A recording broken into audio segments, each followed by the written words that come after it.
Shalom mis hermanos. Esta semana les pedimos perdón sinceramente porque estamos grabando 2 días tarde la porción de la parashá. La idea es que se pueda grabar el día viernes para que se pueda escuchar incluso la noche en la que se recibe el día sábado.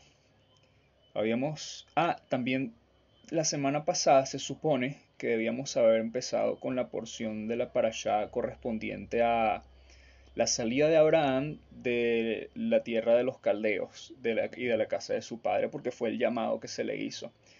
Y en cambio, lo que hicimos fue extender la parashá de Noé, explicando el tema de los gigantes y de los nefilim. La cosa es que para retomar un poco ese punto de la semana pasada, debemos entender que el prototipo que se proyecta proféticamente desde Génesis al final de los tiempos pasa por una época de caída, el aumento de la maldad en la tierra, la corrupción que tiene implícito la destrucción o el intento de destrucción de parte del maligno del linaje de Adán, el linaje perfecto, porque Adán era hijo del Eterno. Entonces era el linaje creado por él con una imagen perfecta. Entonces primero lo corrompe, pero después quiere pervertirlo, quiere subvertirlo por mediante ciencias y cosas perversas. Entonces eso fue la intromisión de estos seres celestiales, estos hijos de Dios. Esa es la terminología que utiliza en Génesis y que se repite en Daniel. En el libro de Hazer se utiliza la palabra vigilantes. Eh, Son estos seres angelicales, seres celestiales que bajan a la tierra y de alguna manera se presume por la fraseología que literalmente tienen relaciones sexuales con las mujeres humanas y de ahí, de ese linaje, que salen estos nefilim. Después de la época de corrupción viene la imagen del pacto. El arca viene a ser el símbolo de la alianza del Eterno con el hombre. Y Noé es ese prototipo de persona que no se ha corrompido, porque la descripción que el Génesis hace de él es que él era perfecto en sus generaciones y también que era perfecto en sus caminos. Entonces está hablando de dos cosas que son diferentes. Perfecto en sus generaciones significa que era descendiente del linaje de Adán sin corrupción. Y en cuanto a sus caminos, es que él era obediente a los preceptos del Eterno. Con este hombre, con este prototipo de hombre, es que se hace el pacto. Y la imagen del pacto en el arca es que él la calafateó con brea. Y la palabra carafatear es la misma que se utiliza en el libro de Éxodo y en Deuteronomio y en Levítico para expiar los pecados cuando se rocía. Y también es la palabra que utilizan los profetas mayores para hablar acerca de la obra redentora del Mesías. Expiación. Por lo que el arca viene a simbolizar el Mesías. A través del pacto, que es dentro de Mesías, nosotros escapamos al juicio que viene por corrupción. Ahora, del linaje de este hombre que escapó, en el Mesías, en el pacto, se levanta Abraham. Y Abraham viene a tipificar el pacto original, el pacto que se hace con la familia. De un linaje, él levanta un hombre, y de ese hombre él levanta una familia. Primero le hace el llamado, le dice que él ha hallado gracia y que lo invita a irse de la casa de sus padres.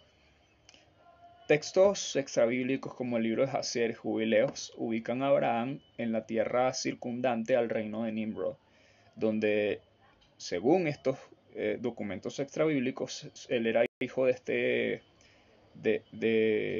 este hombre que fabricaba los ídolos y que fabricaba estas deidades en barro. Y él se va de ese lugar, porque tiene esta especie de encuentro en el que ocurre el llamado. Él se lleva a su sobrino Lot y él, estando dentro del pacto, porque primero él pertenece a un linaje, segundo, se le hace una invitación y él entra en un pacto. El diseño primero en el Edén fue una familia y después de Abraham levanta una familia. Ahora, en cuanto a la espera que él tuvo que hacer para tener su hijo, esperó una cosa cerca de 30 años, de 70 que salió, que se rastrea su edad saliendo de Egipto hasta los casi 100 años que tuvo a su primer hijo hijo de la promesa, Isaac. Pues 10 años, 13 años antes había tenido a Ismael, hijo del apuro, hijo del desespero. El nacimiento de Isaac se retarda no por... Hay como este pensamiento de que el Eterno retrasa el nacimiento de Isaac porque está probando la obediencia, la fe, el carácter de Abraham, porque Abraham te voy a enseñar a esperar, entonces por eso te voy a dar un hijo a los 100 años. Resulta que el nacimiento de Abraham estaba cronometrado, con los acontecimientos que estaban marcados en la tierra circundante. Tenían una fecha para entrar en Egipto como pueblo y tenían una fecha para salir. Tenían una fecha también muy específica para, por ejemplo, conocer a Rebeca. Todo estaba muy, muy engranado, muy articulado en cuanto al tiempo. No había como una razón eh, eh, mística, algo así como que Abraham, debes esperar para tener tu hijo hasta los 99 años porque tienes que aprender paciencia, porque en la paciencia tú vas a ser santificado. Y amén, somos santificados en la paciencia. Pero tenemos que ver en los propósitos del Eterno más allá de nuestras emociones, de nuestra vida, porque los planes de Él siempre obedecen a cosas que Él está haciendo en todas las naciones, que las está haciendo en los tiempos y en las estaciones, y nosotros sencillamente estamos cumpliendo un rol. Entonces, el esperar a veces significa eh, eh, aguardar nuestro momento en el plan de Él, porque todo se trata de Él. Efectivamente, cuando recibe esta última promesa de que Isaac va a nacer, ah, Sara escucha la visita del Eterno y escucha la promesa que llena el corazón de Abraham, porque él atraviesa por varios momentos en los que él, de hecho, él escucha las promesas, te multiplicaré, a ti haré esta tierra, entonces él se pregunta de quién va a ser todo eso si yo no tengo una descendencia. Y el Eterno en efecto le confirma que va a tener una descendencia porque no se trata ni siquiera de un deseo de él, sino de un propósito eterno para redimir al hombre, para redimir a las naciones. Es a través de la familia de Abraham. Ese deseo estaba en Abraham, pero primero estuvo en él. Primero estuvo en el Eterno. Bendito. Ya va, déjame poner esto en silencio. Listo. El plan del Eterno era a través de la familia de Abraham, a través de su linaje, redimir a las naciones. A través de su descendiente, pues la palabra para linaje es simiente y simiente está en singular, es decir, a través de tu descendiente yo voy a redimir a las naciones. Y luego vemos que esa promesa se cumple en Yeshua. Para Abraham su deseo no era otra cosa que el reflejo de lo que el Eterno quería hacer con la tierra, por eso estaba en él. Él responde a su propósito, ni siquiera a nuestra emocionalidad, nuestras emociones entran en el propósito del Eterno cuando las ponemos delante de Él y en, en ese momento de contemplación empiezan a ser impregnados de su esencia y de su naturaleza. Luego, cuando él recibe la visita de estos tres hombres, uno que era el Eterno y los otros dos que eran los ángeles que iban a juzgar esta nación, Abraham tiene un sacerdocio porque al estar en pacto, él es un justo sobre la tierra. Y él tiene o sea, tiene una legalidad de parte de los cielos para, hermano, estamos grabando la parasha en público y en vivo. Entonces, bienvenido. Si tienes otra cosa que hacer, pues puedes verla en diferido. Volvemos. Abraham está en este peregrinaje interno emocional para entender que lo que él desea forma parte de los planes del Eterno, que él llegó al momento donde está porque a través de su familia, a través de su linaje van a ser redimidas las naciones de la tierra. Y él estando en ese plan recibe la habilitación sacerdotal de ejercer justicia sobre la tierra, porque este cúmulo de gente estaba pervirtiendo la tierra que le iba a dar a su descendencia y desde ese lugar estratégico donde confluían estos caminos mercaderes, lugares donde se exportaba la cultura, donde se exportaban las especias, desde ese lugar estaban esparciendo su maldad a todos los confines de la tierra. Entonces, no solamente su pecado, sino también la corrupción que era propia de los tiempos previos a la época del diluvio, o sea, durante esa época. Eso todavía existía en los tiempos de Abraham. Y esa tierra debía ser juzgada, porque donde no hay esta noción del temor del eterno, lo que hay es un desenfreno. Toda noción de moral que nosotros portamos en la sociedad tiene que ser implícitamente sujeta a un temor a algo que es superior a lo que es material, a lo que es tangible, porque si no, sin un sentido de trascendencia y de eternidad, las nociones de moral son discutibles, son relativizadas por las corrientes de este sistema, de este mundo, de este siglo. Realmente no hay algo que sea como una regla general para toda la humanidad de por qué matar está mal, independientemente que el otro no le guste o no le plazca, que yo lo mate, que yo lo robe, que yo abuse. Si no hay algo que está estableciendo ese criterio, algo superior que está estableciendo ese criterio de moralidad y de bondad. Por eso desde el secularismo se ataca a la religión con tanta hazaña, con tanta fiereza, porque el moralismo humanista es insuficiente para cambiar al hombre. Desde un punto de vista de la moral secular, yo poder robar y que no me vean no tiene ninguna consecuencia real, porque no hay un más allá, no hay algo eterno, no hay una consecuencia trascendente.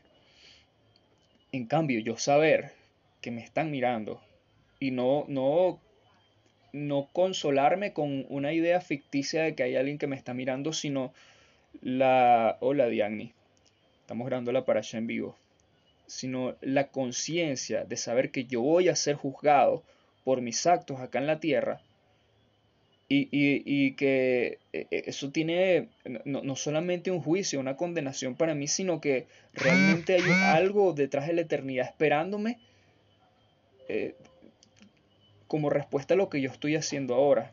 O sea, es decir, yo pertenezco a algo que trasciende a esta realidad que yo estoy viviendo ahora. Yo tengo una familia con la que voy a convivir en la eternidad. Todo lo que yo estoy haciendo ahora va a ser expuesto. Quizá yo voy a ser perdonado incluso por lo que estoy haciendo ahora en esta temporalidad, pero después voy a tener que vivir con eso. Después todo va a ser expuesto. Hay un sentido de juicio. Eso cambia la perspectiva que nosotros tenemos cuando nos inventamos en lo eterno, cuando nos ponemos en una perspectiva mirando hacia lo trascendente, nuestras nociones de lo que estamos haciendo ahora cambian. Entonces, en parte del pecado de los tiempos de Noé previos al diluvio era eso, era la rebeldía, era ese espíritu en Nimrod gobernando en los corazones de los hombres. Nos reunimos, nos unimos, nos ponemos de acuerdo y hablando un solo lenguaje levantamos un monumento a la rebeldía, un sistema de la rebeldía. Eso es Babilonia. Babilonia es el juicio, Babilonia es la palabra confusión y es el juicio que vino sobre los hijos de rebelión. Todo el secularismo y noción de moral que tiene proscrita la idea del eterno, la idea de un creador, es el sistema, es parte fundamental del sistema de rebelión, de la estructura de rebelión que gobernó los tiempos de Noé. Por eso el Eterno ordenó a Abraham salir de Babilonia, porque la confusión perpetua para ese linaje es el juicio del Eterno para los hijos de rebelión. Entonces, en el orden del Eterno, en el reino del Eterno, aquí hay una manera en la que está articulada, construida la familia, hay una manera en la que se gobiernan los hijos, hay una manera en la que se cría, hay una manera en la que se hace trabajo, negocio. Vivir bajo eso trae esa realidad que yo estoy esperando es el eterno a este espacio de temporalidad. Pues no es solamente algo de que lo hago bien ahorita para que suceda solamente después de la eternidad, sino que yo vivir ese principio eterno ahorita en la temporalidad trae lo eterno hacia donde yo estoy. Por eso en mandamientos como el préstamo en el año del levirato, hay un mandamiento en la Torah que dice que cada 7 años se perdona la deuda. Si te debían en el año del levirato, debes perdonar la deuda indefectiblemente. Si el año del levirato es el año que viene y ya ahorita es octubre y ya se va a caminar el año, se va a terminar el año, y yo sé que en enero tengo que perdonar todo, el 1 de enero ya no me deben nada. Se supone que, según la ley de Dios, si yo tengo este pensamiento y maquino esto de que, mira, ya va a acabarse el año del levirato, así que no le voy a prestar o me voy a esconder para que no me pida, porque yo sé que en enero le tengo que perdonar la deuda. La Torah es clara que operar como con esa noción de que me voy a escapar de que me pida prestado para no pagarme, eso primero es malo delante de él, o sea, es como, o sea, es algo que no le agrada. Pero no te dice, mira, no me agrada y ya, no lo hagas, sino que te dice, préstale para que el Señor tu Dios te bendiga. Y es muy enfático porque es como la construcción sintáctica que aparece en esa oración en la Torah es como una doble afirmación.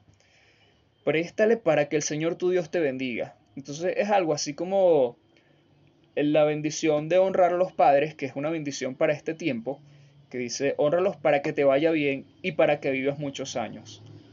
En ese sentido, también se establece ese mandamiento del préstamo en el año del levirato.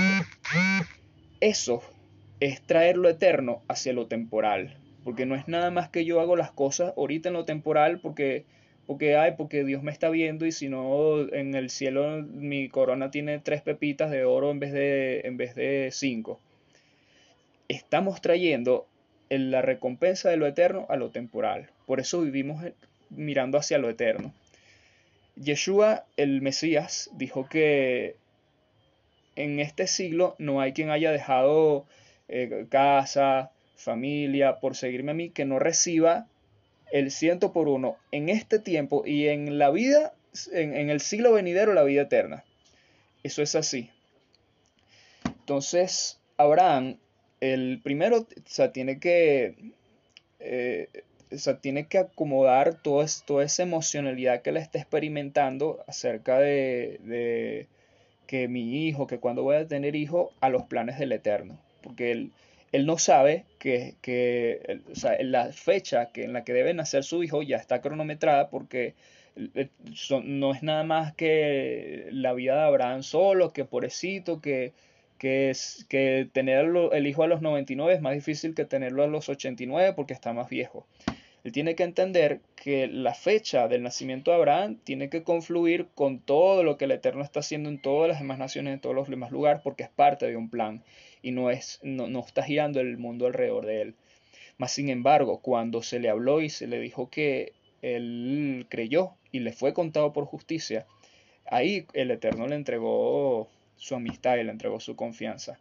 Entonces, él ejerciendo ese sacerdocio es que él es abordado por el Eterno y mira, yo sé que estás preocupado porque vas a tener un hijo, así que te vengo a comentar que la fecha en la que van a ser tu hijo es dentro de un año. No, no es que, ay, te lo voy a adelantar porque estás muy afligido, no, te vengo a avisar que la fecha en la que ya desde el principio estaba previsto que naciera es dentro de un año. Y según ese tiempo de vida es que yo voy a venir a visitar a Sara, tu esposa. Ella se ríe, mira, esta parte es súper importante. Cuando nosotros expresamos incredulidad acerca de algo de una palabra que fue dicho por alguien que es fiel y verdadero y que está hablando desde lo eterno, está hablando de una perspectiva de ya haberlo visto todo en diferido. En la eternidad es como esto que está afuera y la temporalidad es como este libro. Este libro es el tiempo, pero el eterno, desde la eternidad, es como que está leyendo esta página del libro y si quiere puede ir a esta página del libro. Para él todo sucede en simultáneo. Desde nuestra perspectiva está sucediendo de manera lineal uno detrás del otro, pero desde su perspectiva ya está hecho, porque él está allá y nosotros acá, en la temporalidad, y él está en la eternidad. Bueno, en ese orden de ideas, él se le manifiesta a Abraham y le explica. Bueno, Abraham creía, pero de repente no entendía todo esto, entonces mira, de repente él quiso decir esto, entonces lo hicieron a su manera y por eso Sara le dio a la sierva a Agar para que pudieran tener hijo de una sierva, de un tercero. Pero ese no era el plan del Eterno. Sin embargo, Ismael también era linaje de Abraham y también tiene un propósito en el final de los tiempos que es reconciliado con el plan original a través del linaje del Mesías. Abraham, él tuvo dos linajes, uno es el heredero de la promesa, que es la descendencia directa, que es el sacerdocio que él tiene como pacto, que es Isaac. La segunda descendencia se desvió. En la promesa que el Eterno le hace a Agar en el desierto, que él va a ser hombre guerrero y que también va a ser multitud de gentes, esa promesa lo que en realidad significa es que está contemplado que en el final de los tiempos el linaje de Isaac va a reconciliar el camino torcido de Ismael con el propósito original, con el pacto verdadero, con el pacto real. Y estamos viendo eso en los últimos tiempos cuando ocurren todos estos avivamientos en el pueblo musulmán, que ellos están viniendo al Mesías y están pagando un precio por eso. Muchos están siendo o sea, lo mínimo desheredados. Como máximo, a veces los tiran una muchacha en, no me acuerdo cuál de estos países de Medio Oriente, familia musulmana, se le recomendó en las misiones cristianas que no manifestara a su familia que se había convertido al Mesías de Israel. Ella no hizo caso, le dijo a su papá, el papá hizo una fiesta, llamó a toda la familia y en medio de la fiesta tiró a la muchacha por el balcón y la muchacha se murió. Creemos que la muchacha tiene un galardón eterno, pero, pero siendo más sabia ella hubiese vivido más. El tema es que el linaje de Ismael está teniendo como ese espacio, o sea, este avivamiento que es consecuencia de una promesa que se le hizo al linaje de Abraham, de volver al pacto original, y el pacto original es consumado en el Mesías, y eso está escrito en el libro de Gálatas.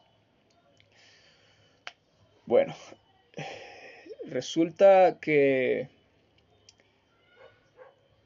volvemos al punto original. Él está ejerciendo un sacerdocio sobre la tierra y se le consulta acerca de lo que se debe hacer, porque algo se debe hacer con este lugar que está esparciendo su maldad a todos los confines de la tierra. Entonces, Abraham, mira, tú eres el sacerdote de la tierra.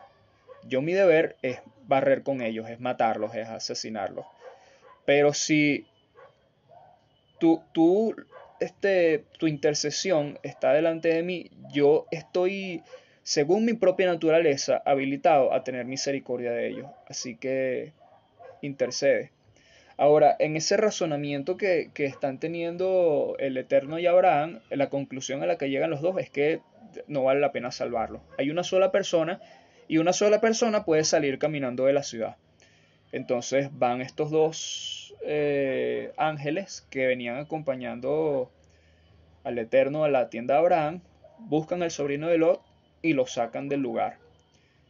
Luego, luego que el justo sale de la ciudad, eh, cae el juicio. Esa es parte también eh, la obra eh, la obra sacerdotal que tienen los hijos en medio de la sociedad.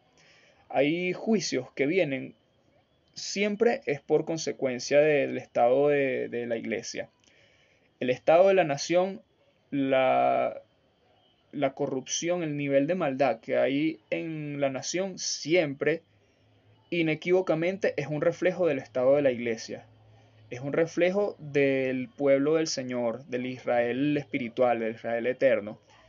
La condición de ellos se refleja siempre en cómo está la sociedad.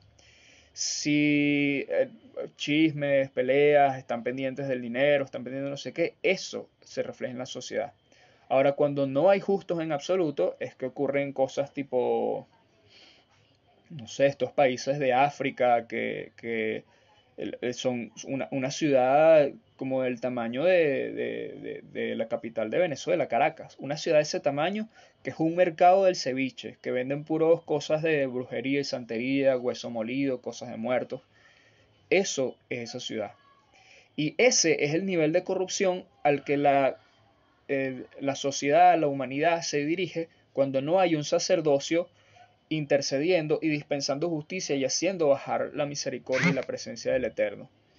Eso es lo que sucede siempre, siempre, porque en este mundo no solamente hay un maligno, hay un diablo que corrompe a las personas, también hay una naturaleza que está caída y que va como en picada, siempre va como destino corrupción, como tren hacia la corrupción.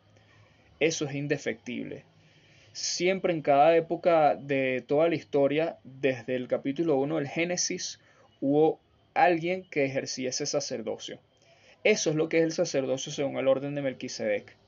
Adán tenía un sacerdocio sobre la tierra porque se le entregó la mayordomía. Después su hijo Set heredó ese sacerdocio. Después, o sea, este, ¿cómo se llama? Noé fue el heredero, exacto, porque era perfecto en sus generaciones. Él era el heredero del sacerdocio de Adán. En la época de Abraham, el sacerdote de la tierra era Melquisedec.